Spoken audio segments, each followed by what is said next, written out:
Over 8 years removed from UFC 205, Eddie Alvarez is still frustrated by his loss to Conor McGregor. The Underground King was the B-side of one of the UFC's biggest pay-per-views ever in November 2016. Months removed from a knockout win over Rafael dos Anjos to win lightweight gold, Eddie Alvarez met Conor McGregor. The Notorious was in the midst of his sensational run, the reigning featherweight champion and fresh off a win over Nate Diaz.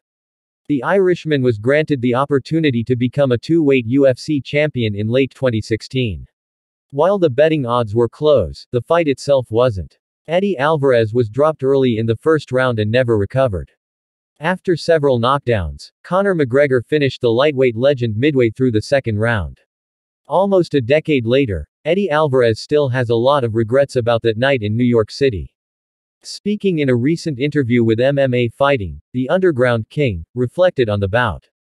There, Alvarez admitted that the fight still frustrates him. The 40-year-old has always considered himself someone who shows up when the lights are the brightest. However, he didn't show up that night against Conor McGregor. While that still frustrates Alvarez, he believes that he has the chance to right the wrong later this month in his hometown of Philadelphia. A win over Jeremy Stephens in the BKFC ring won't be a win over the Notorious, but it'll still feel great to the former UFC champion. There's been one time and everybody knows the Conor fight where I went into somewhat near my hometown and I didn't up. Eddie Alvarez stated in the interview, reflecting on his UFC 205 loss to Conor McGregor. That was probably the one time that really shocked even myself.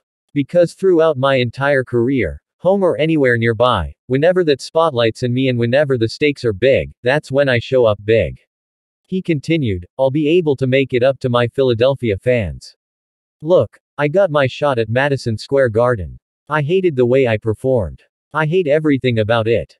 But there's only one stadium better than Madison Square Garden and that's the Wells Fargo Center in Philadelphia.